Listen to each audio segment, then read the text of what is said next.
Christian life is a very interesting and a very challenging journey. Tulad po sa sinabi sa 2 Corinthians 3:18, and we are being transformed into His likeness with ever-increasing glory which comes from the Lord. Isa po sa mga napaka-interesanteng verses na tayo daw ay patuloy na binabago, patuloy at padagdag ng padagdag ang kaluwalhatian na ibinibigay sa atin ng Diyos dahil ang tunay na mahalagang layunin ng buhay Kristiyano ay maging kamukha ni Jesus, maging kawangis ng Diyos. Pero nangyayari ba ito sa buhay ng bawat mananampalataya? Is it a guarantee that when one is 5 or 10 years in the Lord, talagang mas lalo na nga siyang kawangis ng Diyos o nalalayo pa yung iba? After that definitive encounter with the Lord na tinatawag ng iba na turning point, born again experience, rebirth, etc., and then after that brief moment that many people call honeymoon period with the Lord, na ang talagang laman ng isip ng tao ay puro espiritualidad, kabanalan, ang Panginoon, many Christians are unable to recapture that high water mark of spiritual bliss. Many Christians are unable to take that journey into the so-called glory to glory, yung metamorphosis na hinihintay at inaasahan. Kaya karamihan, pagka ang mga tao ay nag-iisip ng kanilang spiritual experience, laging yung high moment ay past tense. Iniisip nila na nung araw, nung bago tayo sa Panginoon, nung bago pa ako sa Panginoon, kulay rosas ang paligid, puro Diyos ang laman ng aking isip, puro kabanalan ng aking layunin. Pero laging tinitingnan yon as a distant past. Because many people are unable to keep it or to improve upon it so that they really journey from glory to glory.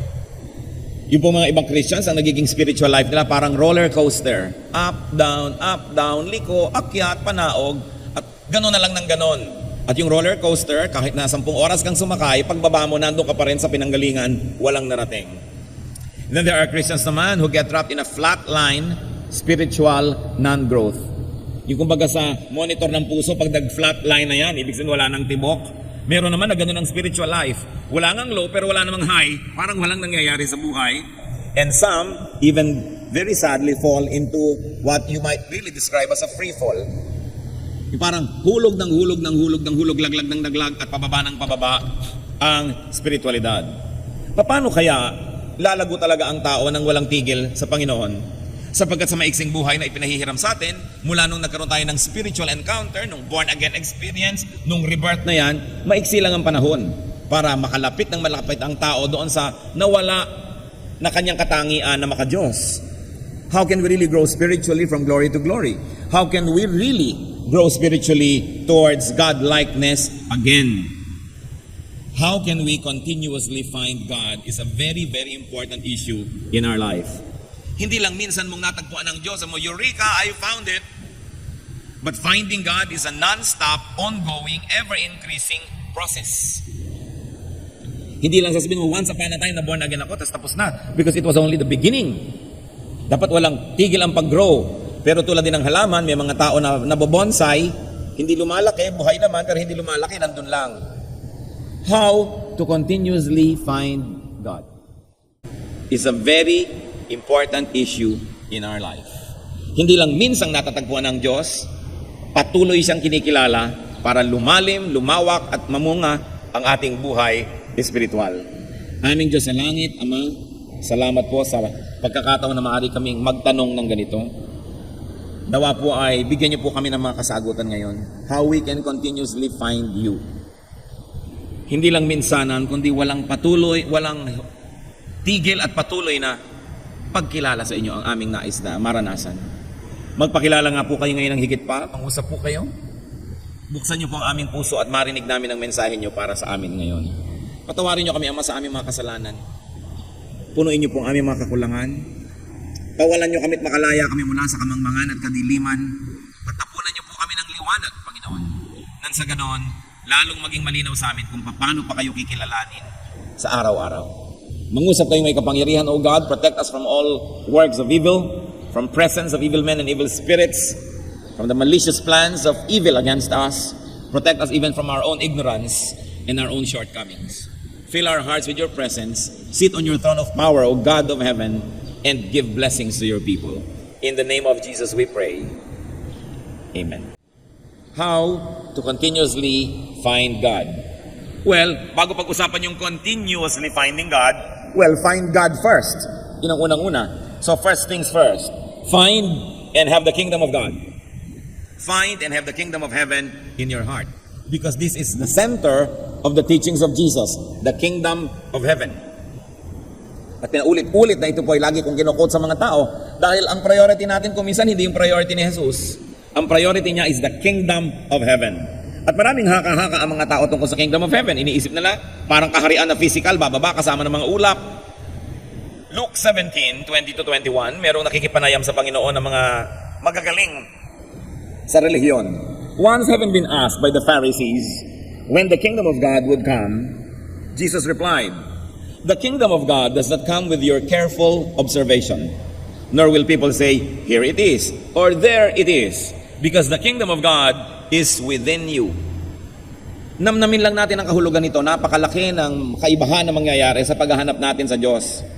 Yung iba inaantay ang pagbaba ng langit, nilalagyan pa ng petsa. Inaantay kung kailan mangyayari yung tinatawag na end of the world. Nagsusuot pa ng mga helmet dahil daw maraming lalaglag na mga bato-bato mula sa langit. Sumusuot sa mga lungga, nagtatago sa mga kuweba. May mga nagtatalo-talo kung kailan ang petsa ng pagdating nito at away-awayan. Sinabi na nga sa Biblia, sabi ni Lord, the kingdom of God does not come with your careful observation. Hindi nyo kayang bantayan at hintayin kung kailan yan darating kasi sabi niya, ang kaharian ng Diyos ay nasa inyong kalooban, nasa inyong puso. So paano mababantayan ng iba kung kailan darating yun? Yun ay isang spiritual at personal na karanasan. Kaya may mga tao na dumating na ang kingdom sa kanila, sa iba hindi pa. Kasi sabi niya, it is within you. Ang paghahari ng Diyos sa puso ng tao na hindi na yung tao ang hari, hindi na si Satanas ang hari, hindi na yung asawa ang hari, hindi yung anak ang hari, hindi pera ang hari, kundi ang Diyos, hari sa iyong puso. The kingdom of God has come upon you. Because wherever there is a throne that you give God to sit on and rule from, there is the kingdom. Of course, wherever the king is, there is the kingdom. Ang tanong lang natin, is God the king of your heart? Kasi yung iba religyoso, 20 years lang nagre-relihiyon, 50 years, 70 years, pero hindi naman talaga Diyos ang naghahari sa puso nila. Ang Diyos ay naghahari lang sa isang kwarto sa puso nila. Halimbawa, sa Sunday morning, o kaya sa kanyang tawag ng religion. Pero hindi Diyos ang Diyos sa kanilang negosyo. Hindi Diyos ang Diyos sa kanilang romantic life o love life. Hindi Diyos ang Diyos sa kanilang pamamaraan ng pakikitungo sa kapwa. Pero sa relihiyon nila, isang compartment, nandun ang Diyos. So hindi pa naghahari ang Diyos sa iyong puso. Kasi isang department lang. Kaya yung iba nagtataka, ang tagal-tagal ko na sa relihiyon, bakit wala naman ako nararanasan, walang nangyayari sa buhay ko? Kasi inaantay niyang kumidlat, kumulog, kumuga ang lupa, kumalembang lahat ng kampana, bumaba ang mga tala. Yun ang ibig nila sabihin ng spiritual experience. When you let God rule in your heart, the kingdom is within you. And then what will happen to your vocabulary? It will change. What will happen to your outlook in life, to your value system, to your behavior and etiquette? It will change. What will happen to the way you do business and you move professionally? It will change. Then you say, wow, the kingdom has come. Para hindi ko na kailangang abangan yung darating pa sa mga ulap dahil sa puso ko pa lang nandun na yung langit. Totoo na. So kumakain ako kahit na hindi masyadong mahal ang kinakain ko, may gana ako kasi ang Espiritu ng Diyos ay buhay sa akin. Malusog man ako o may sakit, nagtitiwala ako sa Diyos dahil alam kong mabuhay at mamatay, kasama ko siya. So hindi ako masyadong concerned. Hindi ako takot sa kamatayan dahil alam kong sa kabila nitong buhay na ito, nandun pa rin ang Diyos. Yun ang paghahari ng Panginoon sa ating buhay na kailangang mangyari, hindi lang magkaroon tayo ng relihiyon. Sa katunayan nga, kumisan yung relihiyon pa ang sagabal. Kasi yung mga hatred ng religion mo, hatred mo rin. Yung kalaban ng religious group mo, kalaban mo rin. Nasaan ang paghahari ng Diyos sa iyong buhay? That's why people must be able to transcend religion and religiosity to let God rule in their hearts and therefore have the kingdom of God in their hearts. So the first thing you do is to be born again as Jesus prescribed. John 3:3, in reply, Jesus declared, I tell you the truth, no one can see the kingdom of God unless he is born again. Sobra naman kasing pinadali ng iba yung born again. A, accept that you're a sinner. B, believe in Jesus. C, confess Christ. Pumikit ka, tambagin mo si Kristo, itaas mo ang iyong kamay, at voila, born again ka na. Hindi naman gano'ng kasimple yun. Kailangan na iintindihan, dinidibdib nung gumagawa para magkaroon ng tunay na kahulugan. Kasi to be born again is not just an instant thing. Ibig sabihin, ipinanganak kang muli, parang bagong tao ka. So bago na naman. Kung dating alam mo ABC, ngayong bago ipinanganak ka na, pinag-aaralan mo na, mga letra ng mga Chinese. Iba na naman ang letra mo. Ang mga wika mo, iba naman, Pangasinense naman ang salita mo. O kaya, iba naman ang kulay ng iyong balat. Kasi born again ka, iba ka na hindi na yung dati.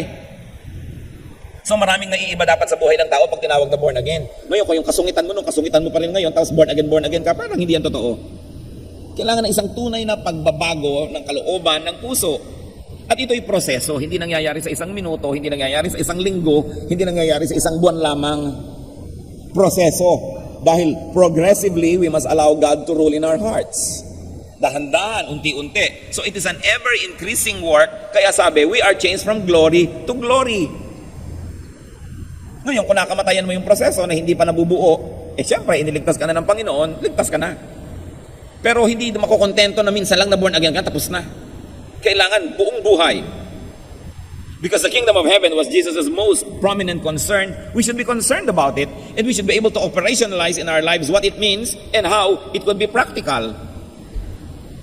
Kaya yung mga iba, kapo-born again nila, naiinis lang yung mga tao dahil wala namang makitang bunga, tapos born again, nasisira tuloy yung pangalan ng born again, nagiging mislabeling, at kuminsan, panglibak na sa iba na gamitin yung term na yon dahil yung nagdadala ng word na yon ay hindi karapat-dapat.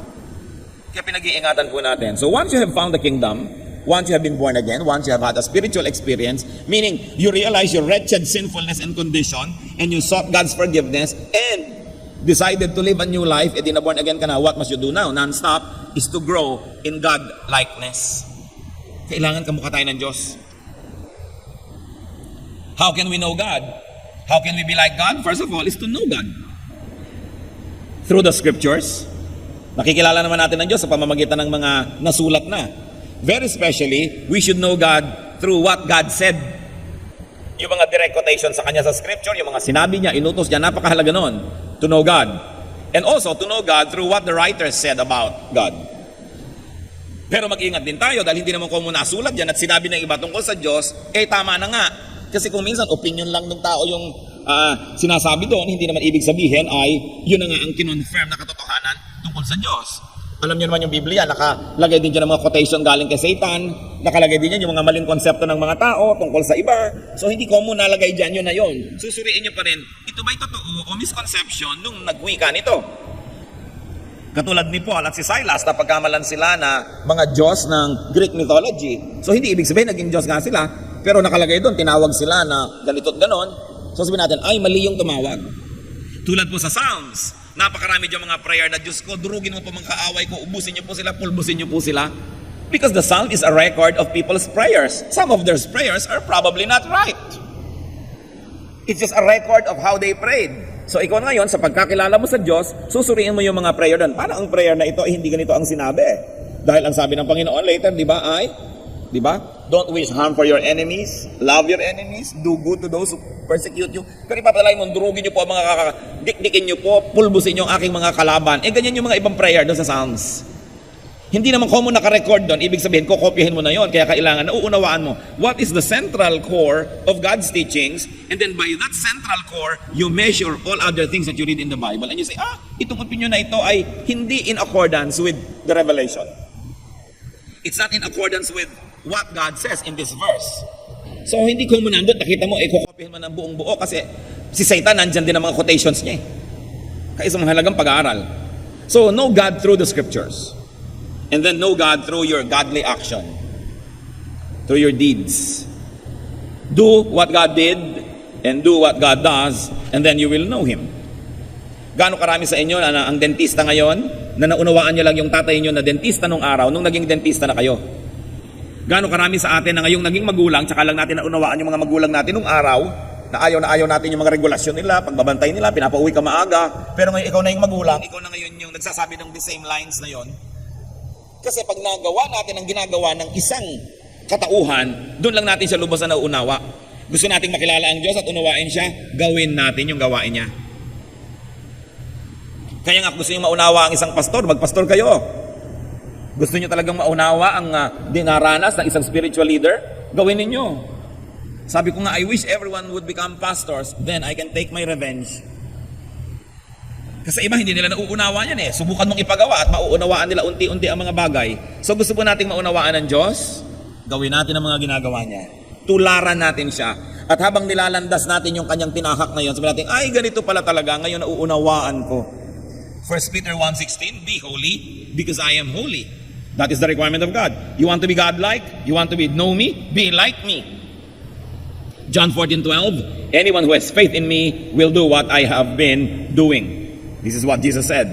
Nananalig ka pala sa akin, kailangan ginagawa mo yung ginagawa ko. Kasi pag iba yung ginagawa mo sa ginawa ko, hindi ka totoong nananalig. Sa bibig lang yung pananalig na yan.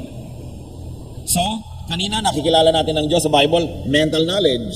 But through action, you get to know Him through experiential knowledge. And that is an even deeper understanding. Because you experience the experiences of God, then you know God more. We can know God through meditation. Very important. Kulang na kulang ito sa mga buhay ng maraming mga mananampalataya. Kulang sa meditation. Magpe-pray pero shopping list ang prayer, request list. Puro utos. Hindi meditation yun. Psalm 77:12, I will meditate on all your works and consider all your mighty deeds. So pag gusto nyo mag-meditate on the works of God, you concentrate on one work of God and just focus on it and think about it and let it sink down into your heart. You want to meditate on God's Word, hindi naman magbabasa ka ng 10 chapters. Meditate on one sentence, meditate on one idea, and just dwell on it. Ibabad nyo ang sarili nyo sa isang sentence, sa isang katuruan, sa isang word, and you meditate, and wonderful things happen. Even scientific findings show us that meditation helps to increase the cerebral cortex, the part of the brain responsible for many things. Sinukat po nila yan at nasusukat na kasi ngayon. Yung mga mahilig mag-meditate, kumapal yung cerebral cortex sa kanilang brain.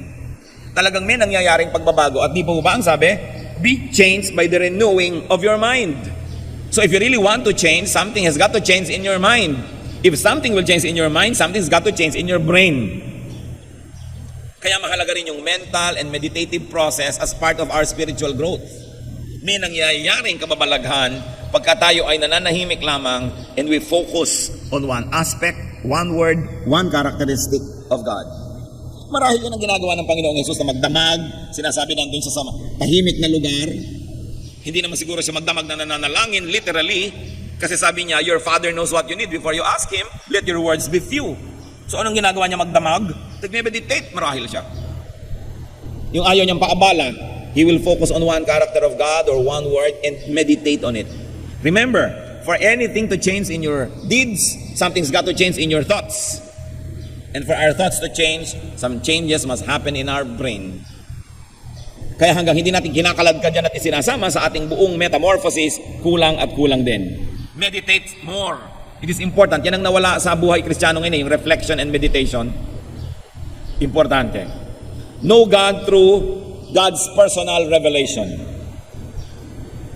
May revelation sa atin, nasa Bible. May revelation sa atin sa pamamagitan ng mga patotoo ng iba, payo or counsel ng iba. Pero meron po mga revelation ng Diyos na napaka-personal. Kailangan yung marinig ang kanyang tinig. Though not literally, kailangan nananahimik and let God reveal Himself. Amos 4:13, He, referring to God, who reveals His thoughts to man, the Lord God Almighty is His name. So God reveals His thoughts. Kailangan natin yung ganung spiritual experiences na nakikita natin yung hindi natin dating nakikita, nadidinig ang hindi nadirinig. It is a spiritual journey at kailangan personal ang approach nyo dyan. Hindi nyo yan makukuha sa pag-attend ng Bible study, sa pag-attend ng worship, sa pag-attend ng fellowship. May iba kayo nakukuha sa mga ganung group activities. But you must never neglect your personal fellowship with God. Yung solo kayo lang ng Diyos, nananahimik ka at pinapakinggan mo ang kanyang tinig because God reveals Himself. Know God through a deep understanding of God's image in you. Isa pa yung kulang sa pagkilala natin sa Diyos. Huwag na kayong lumayo. Kilalanin ninyo ang inyong sarili at may makikita kayo ng imprint of God's image. Genesis 1:26, Then God said, let us make man in our image, in our likeness. Kung minsan nane-neglect natin ito, na-appreciaten that we were made in God's image. May bakas ang personalidad ng Diyos sa ating personalidad. Hanapin nyo yon. May bakas din sa Satanas. Okay? Kasi nai-influensya niya tayo. Kumisan nga siya pang mas maraming bakas. Pero may bakas ang Diyos sa atin. Na kung yung bakas na yun ay kinikilala natin, pinapakain natin, pinapalakas natin, yun ang lalaki ng lalaki. The image that was lost in the Garden of Eden. Not totally, but was damaged when Adam and Eve sinned. The image of God that was damaged when we committed personal sin and when we continue to commit sin. But there is that image of God in us. Genesis 2:7, the Lord God formed the man from the dust of the ground and breathed into his nostrils the breath of life. And the man became a living being. Hiningahan tayo ng Diyos. Literally or not, symbolically or not, there is an aspect, an element of God that was given to us. Kailangan nating hanapin yun, bungkalin, palaguin. And how do you do that? In the easiest way, imitate God. Be like God in thought. Kailangan matutunan natin mga kapatid na mag-isip tulad ng pag-iisip ng Diyos. Suriin po ninyo inyong pag-iisip. May gumawa sa inyo ng masama. Anong number one tendency natin gawin?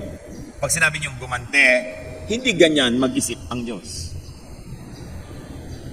Pag may nakita tayong umuunlad ang buhay, maiinggit tayo, hindi ganyan mag-isip ang Diyos. Pagka may nakita tayo na pag-iiwanan na tayo, gusto natin siyang hilahin pababa, hindi ganyan mag-isip ang Diyos. May nagugutom, meron ka namang maibibigay, hindi ka nagbibigay, hindi ganyan mag-isip ang Diyos. Paano tayo magiging kawangis ng Diyos kung di muna tayo mag-iumpisang mag-isip tulad niya? Kaya gawin niyo mga kapatid yan na habit. Sabihin niyo lagi sa sarili niyo, pagka medyo nag-iisip kayo na medyo malasa, tanasya, sasabihin mo, hindi ganyan mag-isip ang Diyos. Pagka hindi ibinibigay ng mister niyo ang buong sweldo, sabihin mo, darling, hindi ganyan mag-isip ang Diyos. Diba? Pagka naman kinukupitan kayo ng asawa niyo at ibinibigay sa kamag-anak, sasabihin mo, dear, hindi ganyan mag-isip ang Diyos. Pagka sinasabi sa inyong overtime, hindi naman pala mo, hindi ganyan mag-isip ang Diyos. Napakahalaga, lalong-lalo kung sa sarili natin i-apply it.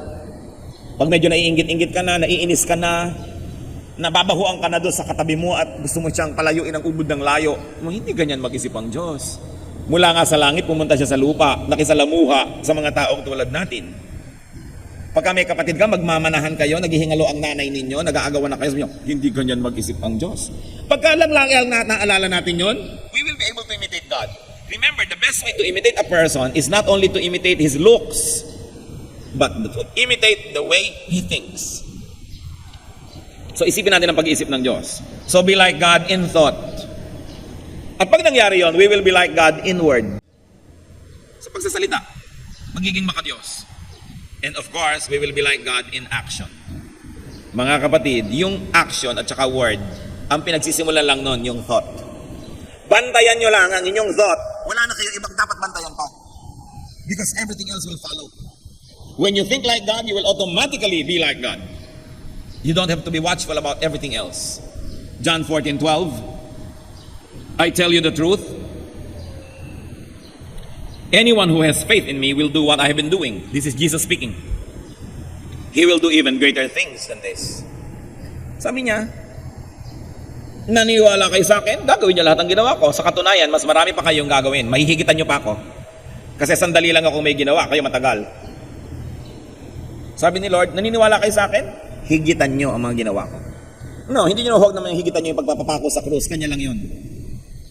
Yung kabutihan niya sa mga kapaspalad, yung pag-unawa, pag-intindi, pagtuturo at pagtutuwid niya sa mga naliligaw ng landas. Yung pakikasalamuha niya sa mga sinners and tax collectors and publicans. Hindi ko mo relihiyoso, lumalayo sa taong ganun. Nakikisalamuha siya dahil siya ay salt of the earth, light of the world. Tularan natin siya. Kung minsan ang layo-layo na natin kay Jesus. Ang layo-layo na natin sa isa pa nating hinahangaan na si John the Baptist.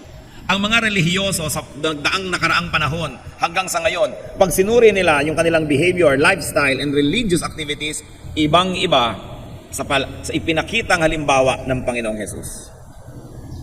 Meron pa mga nagtatanong, Pastor, papayagan ho ba natin pumasok dito yung mga naka-jogging suit? Dahil naglalaro-laro dyan, mag-worship. Bakit naman hindi? Sa palagay nyo kaya kung darating dito si Jesus ngayon, nakakurbata? Kung darating kaya ngayon dito si John the Baptist ay nakabarong Tagalog, mga Jeprox nga sila nung panahon nila. So bakit hindi? Pero hindi, wear your Sunday best. Yan ang ngayon ang culture ng church. Although hindi naman masama, ha? Pag naaalala ko na, naku, para kayo mga long sleeve at para mga ibuburol, kulang na lang bulak sa ilong. Yan daw ang pagharap sa Diyos. Well, hindi yun masama. Hindi ko yun kinokontra. Presentable kayo, mabuti. Pero huwag niyong husgahan yung gusgusin na dumarating. Kung yun na lang ang damit nun. At para sa akin, kasi naman hindi siya umaten, kahit ano na lang, dumating siya dyan, huwag lang siyang hubot-hubad dahil baka naman tayo magambala. Pero huwag hinuhusgahan ng tao sa itsura, sa ganyan. Diba? Sasabihin pa natin, linggo, dapat Sunday. May linggo ba sa langit? God is timeless. But it's nice to wear your best so that you look good for God. But don't judge people who don't share your opinion about dressing.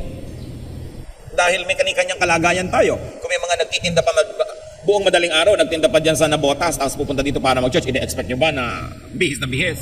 Di dala niya banyera, may mga dala siya mga kaliskis, at kumatalsikan kayo, pasensya kayo. Dahil ganyan mag-isip ang Diyos. Hindi yung puro kaartehan na lang ang relihiyon, puro mga itsura, puro mga form. It's important to go back to the basics. No? Sabi ni Lord, gagawin niya yung mga pinaggagawa ko. Ano ba mga ginawa niya? Hindi ba't naglilinis ng lambat yung mga mangingisda? Uupo siya sa bangka at makikituro siya doon. Hindi naman siya humingi ng pulpito. Nakisalamuha siya sa mga tao. Hinihipo niya yung patay, hinihipo niya yung may ketong, pinupuntahan niya yung mga possessed, nakikipagkwentuhan at kumakain siya sa dulang ng mga makasalanan. Kaya yung marami sa atin, mas maarte pa kaysa kay Jesus. Kaya dapat balikan natin yung basics. And in this area, when we move like God, we fellowship with God at work. And there's no better fellowship than to fellowship at work. Kaya kahit yung mga social workers, meron silang mga immersion. You have to immerse yourself in this community, in that group, para maunawaan mo sila. Si Lord nag-immerse sa tao, hindi lang siya nagputos mula sa langit, bumaba, nagturo sa tao, nag-immerse. Ganun din ang dapat natin gawin. Matuto tayong makisalamuha. So you want to continuously find God? Return to the image of God in you. Which of course was compromised when man fell, when Adam and Eve sinned, when you and I continue to sin. Colossians 3:9-10. Since you have taken off your old self with its practices, put on the new self, which is being renewed in knowledge in the image of its Creator. Sabi dahil total, hinubad niya rin lang yung dati niyong pagkatao nung tinanggap niyo si Jesus, lubos niyo nang isuot yung bago niyong pagkatao. No? Na patuloy na binabago, patuloy na pinalalakas, at inilalapit doon sa wangis ng Diyos, sa wangis ng lumikha sa atin. So kung ang kabanalan ng tao at pagiging maka-Diyos ay nasa ganitong level, dahil sa kasalanan ay bumaba ng bumaba, nung tayo ay na-born again o tinanggap si Jesus at nagsisi, ay tumigil ang pagbaba, ano ngayon dapat mong gawin? Umakyat ka uli unti-unti para bumalik ka at lumapit ng lumapit dun sa original image that was lost in the Garden of Eden. So the first purpose of life is to stop your descent. Pigilin ang pagbulusok pababa. At ang susunod, baligtarin yun, umakyat naman ng umakyat. So we are being renewed, being made more and more and more and more like God. Yun ang goal natin ngayon, kung tumigil na yung pagbaba nyo. Pag sinabi natin, kilala ko na si Jesus, tinanggap ko na si Jesus, etc. So ngayon, dapat ngayon ay sundin natin ang sundin ng kalooban ng Diyos para bumalik ng bumalik yung pagka-Diyos na ibinigay sa atin nung nilikha ang tao. The image of God that was given to us must be revived, redeveloped, so that it can flourish once more, just like before Adam and Eve fell. Yan ang goal ng buhay, to be holier and holier, to be more and more like God. So how else do we continuously find God? Look for God everywhere. Hanapin nyo ang Diyos sa lahat ng dako. Find God's image in other people. Halimbawa, tingnan nyo yung katabi nyo ngayon. Nababakas nyo ba sa kanya ang luwalhati ng Diyos? Kinilabutan siya, pero meron yan. Dahil nilikha tayo ng Diyos eh. Kaya ang mahalaga, lalo sa mag-asawa, hanapin nyo sa isa't isa yung wangis ng Diyos. At you will fall more and more in love. Pero oras sa pinagtuunan nyo yung wangis ni Satanas, dahil nandun din, you will fall out of love. Alam nyo kung ano yung love? It's only a decision what to look at. That is love. Kaya ang mga magulang, you always decide to look at what is good in your son or daughter. Kahit ang nakikita ng kapitbahay yung bad, pag nakikita nyo yung good. Kasi you decide to look at it. So, ang pakikitungo natin sa kapwa, pag sabi yung bad yan, hindi lang siguro siya bad. Siguro, you are looking for what is bad. That's what you see. Because if you also look for what is good, you will also find something good. Because even being bad is difficult to perfect. We are not perfect, so nobody can be perfectly bad. Meron pa rin yung good. Kaya mga kapatid, pag may nagsusumbong sa akin, alam niyo po, so bad siya. So kapatid, maaaring totoo yung sinasabi mo, pero ibig sabihin din yan, you are looking for the bad. Wala ka na bang sasabihin sa akin na good niya? Wala po. Wala kang tiningnan o nagbubulag-bulagan ka. Kaya hindi credible ang sinasabi mo. Para sa akin po, sino ang credible person? Yung may sumbong man siya na negative, may dala rin siyang positive. Kasi pag puro negative ang sinasabi niyan, propaganda yon.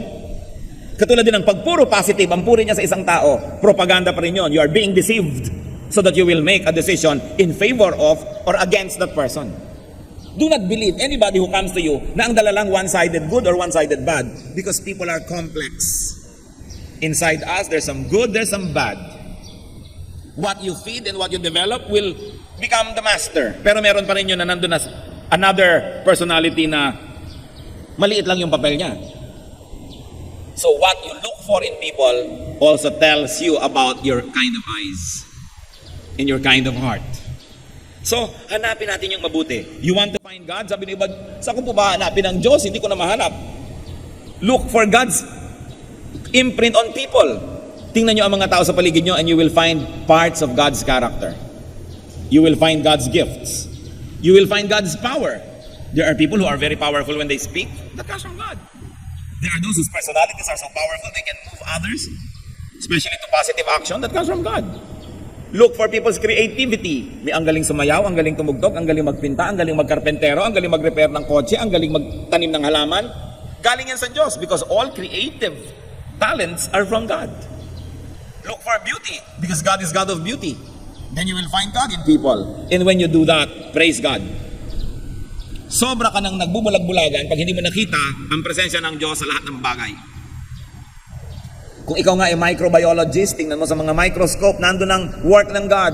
Kung paano yung mga molecules ay umaayos-ayos. Even sa physics, sa chemistry, makikita mo yung mga electrons, protons na nag-iikutan in order para mga planeta na may mga orbit na sinusunod. You know that there is a grand designer. God is everywhere. Kaya kailangan nating tingnan. What you do not have, you find everywhere. Only you do not look at the right places. So it is important. Sabi sa Philippians 4:8, finally, brothers, whatever is true, whatever is noble, whatever is right, whatever is pure, whatever is lovely, whatever is admirable, if anything is excellent or praiseworthy, think about such things. We are a product of how we think. Kaya mga tao, kuminsan tumataas masyado ang presyon, bumibilis ang tibok ng puso, ang pulso, nagkakasakit-sakit, kasi may sakit ang paraan ng pag-iisip nila. Sick thoughts render sick bodies. Kaya pati yung mga gagaling, kailangan sa isip nila magbago ng pag-iisip. Hindi yung mga inom sila ng inom halimbawa ng pampakalma, tapos ang iniisip nila lahat ng pampainis. Hindi katatabla ng gamot. Masisira ang gamot sa iyo. Kasi nasa pag-iisip yan. Meron naman, lalo mga matatanda na bilib sa isang doktor, may sakit, magpapadoktor, nagbibihis pa lang, dadali mo sa doktor, gumagaling na. Kasi nananalig. Yung pag-iisip natin, yan lang ang makonquer natin. Ikaw na ang makapangyarihang tao sa balat ng lupa. Dahil yan ang pinakamahirap supilin. Pero when you think positive thoughts, beautiful thoughts, godly thoughts, sumusunod ang inyong katawan.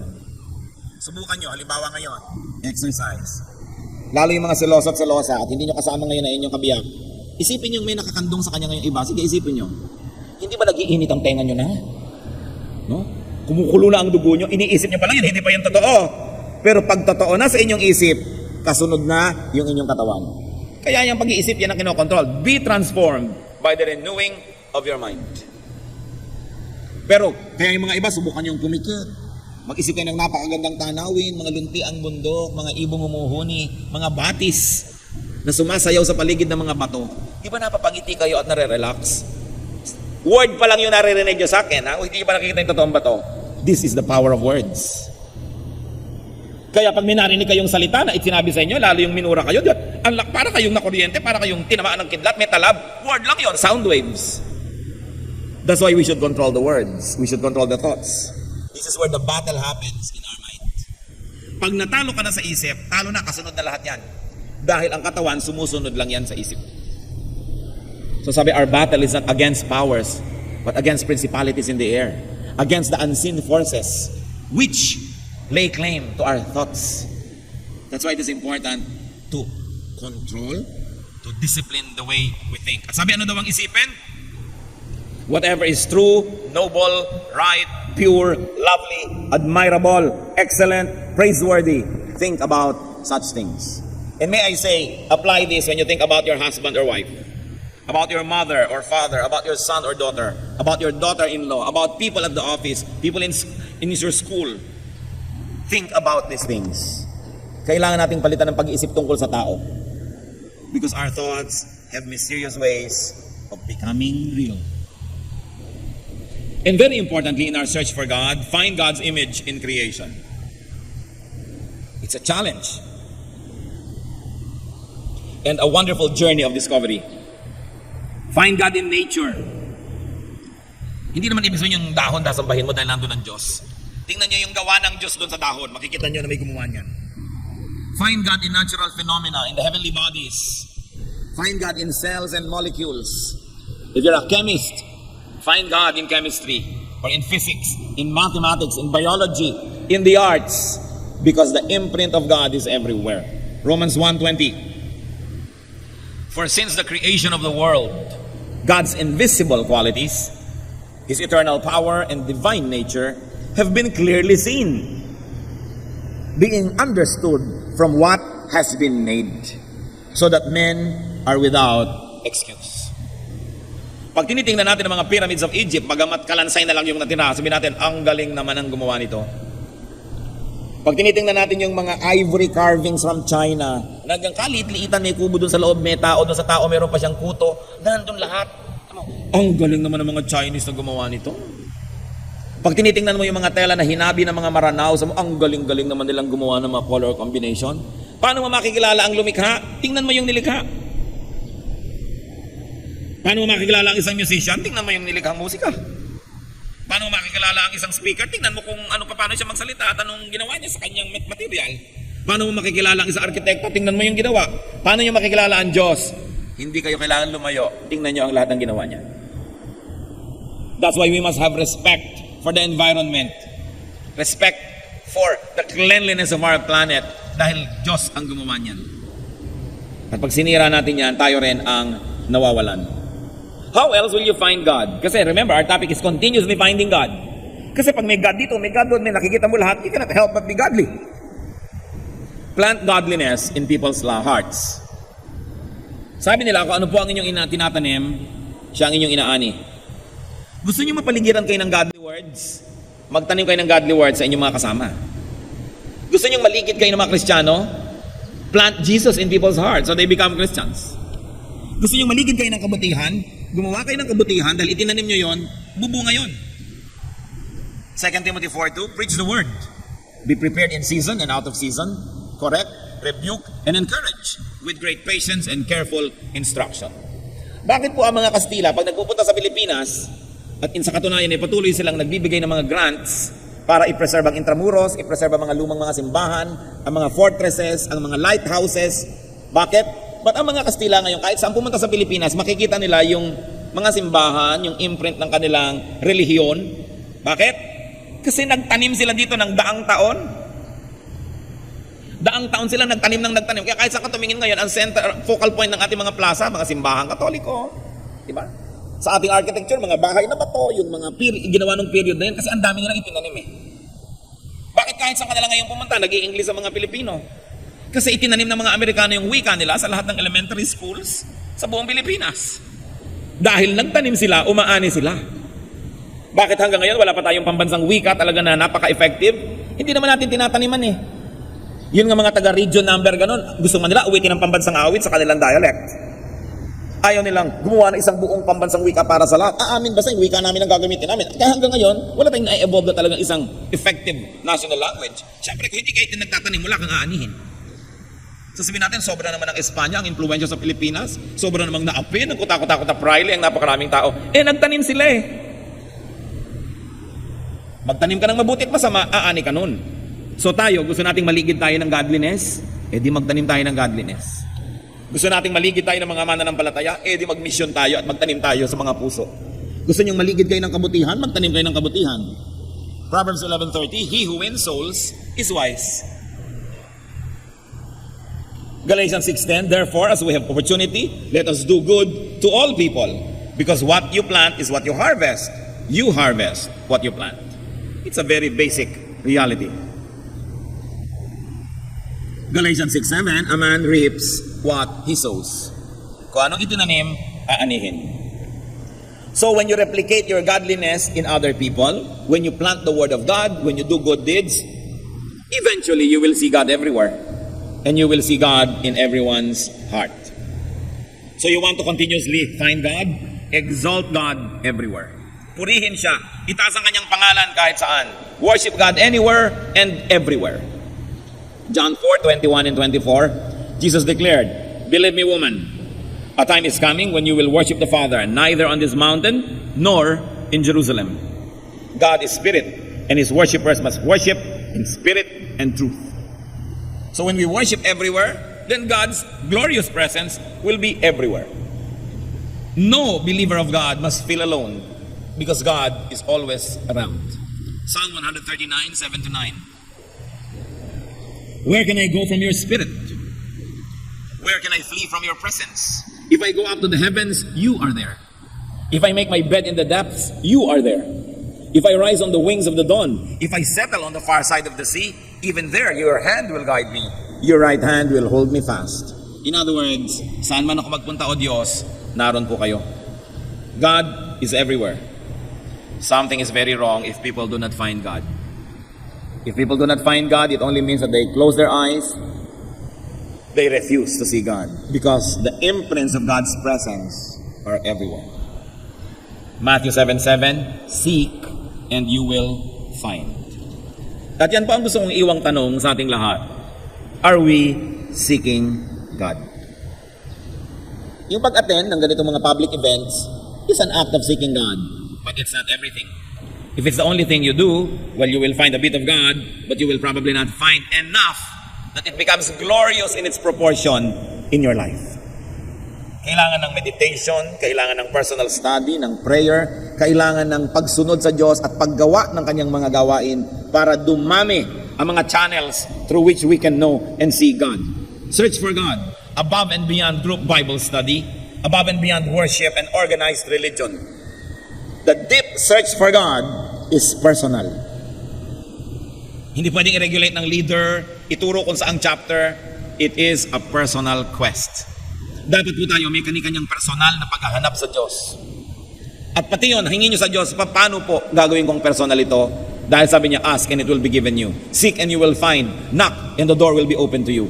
So magtanong sa Espiritu ng Diyos at gawin natin. Find God and enjoy God. Deuteronomy 4:29, if you seek the Lord your God, you will find Him. If you look for Him with all your heart and with all your soul. Aming Diyos, gustong-gusto po namin kayong lalong makilala. Gustong-gusto namin, Lord, na maging personal ang relasyon namin sa inyo. Gustong-gusto namin malapit sa inyo. Ituro niyo po sa amin, Panginoon, kung ano ang mga hakbang na dapat namin gawin bukod sa mga ginagawa na namin ngayon para lalo namin kayong makilala. Sa amin, Panginoon, ang mga kapatiran na hindi malaman kung paano ito gagawin, kahabagan ninyo at ituro nyo sa paraang mauunawa namin at magagawa kung paano kami malalapit sa inyo. More than religion or religious activity, we like a personal relationship with you, O God. Yung relasyon na mayroon sa Adan at si Eva nung paman, yung relasyon nila Noah sa iyo bago pa man nagkaroon ng templo o organized na relihiyon, yung pag-worship sa iyo, Panginoon, at pag-aalay maging ni Job, na ginagawa niya mag-isa. Bago pa na-develop ang temple and temple worship, bago pa naging elaborate ang religion, gusto namin kayong makilala sa ganun ding paraan. Bagamat ipinasasalamat namin ang aming kapatiran, ang aming fellowship, and we're thankful for what we can do together, teach us, O God, to have very personal dealings with you. And may you also deal with us in a very personal way. Reveal yourself to us. Mga kapatid, sa ilang saglit ng katahimikan, manalangin tayo. Hilingin niyo sa Diyos na magpakilala pa sa inyo. Hilingin niyo sa Diyos na magbukas pa ng mga mata na nakasara hanggang ngayon. Hilingin niyo sa Diyos na kung ano man ang dapat gawin upang ayon tayo sa kanyang kalooban, madinig natin ang kanyang tinig, ay ipagkaloob niya sa atin. In silence, seek God. And there is no doubt He will answer because He likes to be found. He likes to be known. He likes to be close to us.